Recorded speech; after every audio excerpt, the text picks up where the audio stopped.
పండగలైనా పెళ్లిళ్లైనా వస్త్రాలకు వేదికొక్కటే అదే SR shopping mall. Family అంతటికి unlimited offers. But Varalakshmi గారు ఏ సపోర్ట్ లేకుండా నాన్న బ్లైండ్గా వచ్చేసారు ఇండస్ట్రీకి. మీకు అనుకోకుండా అవకాశాలు వచ్చాయి. బట్ ఇండస్ట్రీలో అవకాశాలు ఎంత బాగుంటాయో పాలిటిక్స్ కూడా అంతే ఉంటాయి. మనల్ని తొక్కాలని లేకపోతే ఏదో విధంగా ఇబ్బంది పెట్టాలని చూసే వాళ్ళు ఎక్కువ మంది ఉంటారు. అని చెప్పుకుంటుంటే వింటమే మనం.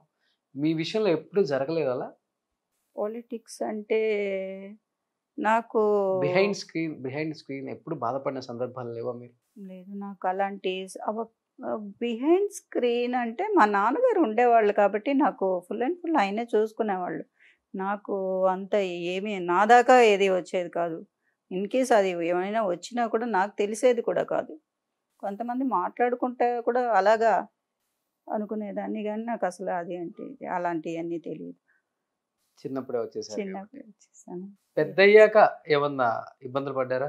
అంటే ఎక్కువ ఈ సిస్టర్ సీన్స్ కి చేజింగ్లు ఉంటాయి, కొట్టే సీన్లు ఉంటాయి, ఎక్కువ ఇవి ఉంటాయి. ఎంత నెమ్మదిగా చెప్పారు, ఎంత నెమ్మదిగా చెప్పారు. ఓమ్మో, చాలా నా ఒళ్ళంతా ఎన్ని గాయాలు ఉన్నాయో నాకే తెలుసు. చాలా ఇది మా వరలక్ష్మి గారు చిన్నప్పుడు స్వర్గం సినిమా చేసినప్పుడు కొట్టాలి చెంప, ఆవిడ చెయ్యి సాలిడ్గా ఉంటుంది కదా, వెళ్ళాలి, నేను మా అమ్మ నాన్నతో వెళ్తానని కొంచెం అడమెంట్గా ఉంటానన్నమాట. ఆ సీన్లో ఆవిడ కొట్టాలి, నేను పడిపోయి కళ్ళు తిరిగి పడిపోవాలి. కొట్టిన దెబ్బకి నిజంగానే కళ్ళు తిరిగి పడిపోయాను. అవును, నిజంగా కళ్ళు తిరిగి పడిపోయాను. ఇంత దవడ ఇంత వాసిపోయింది. అలాగే సిస్టర్ క్యారెక్టర్లు చేసినప్పుడు ఈ చేజింగ్లు, రేప్ సీన్స్, చాలా గాయాలు, ఒళ్ళంతా పరిగెట్టటాలు. హైదరాబాద్ రోడ్లన్నీ మ్యాక్సిమం పరిగెట్టేశాను నేను. ఎక్కడెక్కడ ఏ గల్లీ ఉందో కూడా చెప్తారు. అంటే నాకు ప్లేసెస్ నేమ్ తెలీదు, తీసుకెళ్తారు, పరిగెట్టమంటారు, పరిగెడతానే ఉండేదాన్ని. అన్నిట్లో చేసింగే. మనకి పిక్చర్లో వచ్చి ఒక 50 షాట్లు తీస్తే మనకి వేసేది 10 షాట్లే యూజ్ చేసుకుంటారు. మన 50 షాట్లకు మనం పరిగెట్టి ఉంటాం. అలాగే గెంటేది, ఈ శారీ పుల్ చేసినప్పుడు ఇక్కడంతా మొత్తం హాఫ్ శారీ ఒరుసుకుపోయే షిఫాన్ మెటీరియల్ కదా, బద్దలుగా వచ్చేసేది. అలా అలాగంతా ఉంటుంది. చాలా కష్టపడ్డా. ముళ్ళు రోలింగ్ ఎయిర్ వెళ్ళి మొత్తం దాంట్లోకి వెళ్ళి పడిపోమంటారు. ముళ్ళు తీస్తారు కానీ ఎంతైనా ఉంటాయి కదా అన్ని ముళ్ళు. ఇది ఇక్కడ కూడా చనిపోయి పడుకున్నప్పుడు ఇక్కడ చూడండి ఘాటు, ఇది వచ్చి చనిపోయి చంపేస్తారు, చనిపోయి పడుకుని ఉంటాను. కృష్ణ గారు తీసుకొచ్చి అలా పడుకోబెడతారు. నిర్మలమ్మ గారు వచ్చి అయ్యో బిడ్డ చనిపోయిందని వచ్చి ఏడవాలి.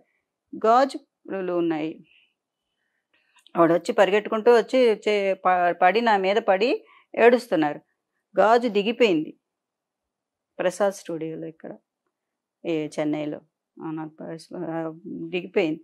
అయినా నేను కదల్లా, అలా పడుకునే ఉన్నాను. శవం అంటే కదలకూడదు కదా, దిగిపోయింది. ఆవిడ పాపం చాలా ఎమోషన్గా ఏడుస్తున్నారు నిర్మలమ్మ గారు. అయిపోయింది, షార్ట్ కట్ అయిన తర్వాత అమ్మా లెగండి అంటే లెగిస్తే ఏమైంది అంటున్నారు. లెగిస్తే గాజు పెంకు లోపలికి దిగిపోయి రక్తం వస్తూ ఉంది. తీసుకెళ్ళి ఎదురుగుండా హాస్పిటల్కి తీసుకెళ్ళి ట్రీట్మెంట్ చేసి. అప్పుడంతా డూప్స్ కూడా ఉండవు కదా? డూప్స్ కూడా ఉంది. ఒరిజినల్ గా మనమే చేయాలి. పెద్ద హీరోస్కే డూప్ వాళ్ళు అంతగా యూజ్ చేయరు, పెద్ద వాటికి యూజ్ చేస్తారు వాళ్ళు. బట్ ఇంకా మనలాంటి వాళ్ళకి ఆప్షన్ ఉండదు. ఫస్ట్ చేయమ్మా అంటారు. బట్ ఈ బాధలన్నీ మనకి పడ్డ వాళ్ళకే తెలుస్తుంది కదా. తెలుస్తుంది. స్క్రీన్ లో కూడా చాలా అందరు బాధపడేవాళ్ళు. ఈ అమ్మాయి పాపం చాలా దెబ్బలు తినింది, చాలా ఇది అమ్మాయి పరిగెట్టింది. కొంతమంది అయితే స్పీచ్లో కూడా చెప్పేవాళ్ళు, ఈ అమ్మాయి ఎంత పరిగెడుతుంటే సినిమా అంత బాగా ఆడుతుందని ఈ అమ్మాయిని పరిగెట్టిస్తున్నారా అనేవాళ్ళు. చాలా మంది నూతన్ ప్రసాద్ గారు అంతా జోక్ చేస్తూ ఉండేవాళ్ళు. షీల్డ్ 100 days ఫంక్షన్కి అంతా వెళ్తే అనేవాళ్ళు, ఈ అమ్మాయిని చాలా పరిగెట్టించేస్తున్నారు పిక్చర్లో. ఈ అమ్మాయి ఎంత పరిగెడుతుంటే మనం 100 రోజుల ఫంక్షన్కి అంత త్వరగా వెళ్తున్నామా అన్నట్టు మాట్లాడుతూ ఉంటారు. అందుకే అంత పరిగెత్తబట్టే అదే పెద్ద వాకింగ్ అయిపోయి ఇలానే ఉన్నారు మీరు. లేదండి, మధ్యలో చాలా వెయిట్ వచ్చా. ఉమ్, మధ్యలో చాలా వెయిట్ వచ్చా, కొంచెం తగ్గించుకున్నాను. ఇప్పుడు తగ్గించారు. చాలా weight బేసికల్ వచ్చా. గా లేడీ ఆర్టిస్టులకి మేడం పెళ్లి అయిపోయిన తర్వాత up to carrying delivery time దాకా కూడా యాక్ట్ చేసే వాళ్ళు ఉంటారు. ఉమ్, అలా మీకు ఎప్పుడు పెళ్లి అయిపోయిన తర్వాత యాక్ట్ చేశారు కదా చాలా సినిమాలు, ఉమ్. క్యారింగ్ టైంలో ఎప్పుడు చేశాను బాధ కదండి. పడలేదా? ఆ పరిగెత్తే సీన్లకు కానీ లేకపోతే చేజింగ్ సీన్లకు కానీ, లేదండి, హీరోస్ నేను ఎందుకయ్యా ఎంత ఇబ్బంది పడుతున్నారు? చాలా ఇంటర్వ్యూలో కూడా చెప్పాను. నేను వచ్చి యాక్చువల్లీ ఫిలిమ్స్ వచ్చి మానేసింది ఆ చిట్టమ్మ మొగుడు అనే ఒక సినిమాలో వచ్చి పడిపోతాను. ఫుల్ కడుపుతో ఉండి పడిపోతాను. రియల్ గా రియల్గా కాదు, ఆ పిక్చర్లో కడుపుతో ఉండి పడిపోతుంటేనే ఆ దివ్యభారతి పడిపోయి చచ్చిపోతే దివ్యభారతి అది చూసి నాకు పెళ్ళొద్దు అని చెప్పి, అదే సబ్జెక్ట్ చిట్టమ్మ మొగుడు, మీరు చూసారో లేదో పిక్చర్. దాంట్లో యాక్చువల్లీ 10 సీన్లకి ఆ అట్టిపండు తోలు వేసి పడిపోతానే ఉంది. పడిపోతా అని 10 సార్లు తీశారు. తీస్తే లాస్ట్ ఇంకా ఏడుస్తే అప్పుడు వచ్చి, ఎందుకమ్మా ఏడుస్తున్నావు అన్నారు. లేదండి, నేను నిజంగానే ప్రెగ్నెంట్గా ఉన్నాను, నాకు ఏమైనా మిస్క్యారీ అవుతుందేమో అని భయంగా ఉంది, అందుకని. ఏమా ఇన్నిసార్లు పడ్డావు, చెప్పొచ్చు కదా ముందే అని వాళ్ళు బాధపడ్డారు. ఏదైనా ఒక షాట్ ఓకే చేసుకోండి అని చెప్పి దాని తర్వాత అలా తీయటం కూడా మానేశారు. దాని తర్వాత ఇంటికి వచ్చిన తర్వాత నేను చెప్పేసాను, నేను డెలివరీ అయ్యేంత వరకు నేను చెయ్యను, ఇలా అంతా చాలా చేశాను, కానీ బేబీకి ఏదైనా అవుతుందేమో, వద్దు, నేను చేసుకున్న డెలివరీ అయిన తర్వాత నేను చేయలే.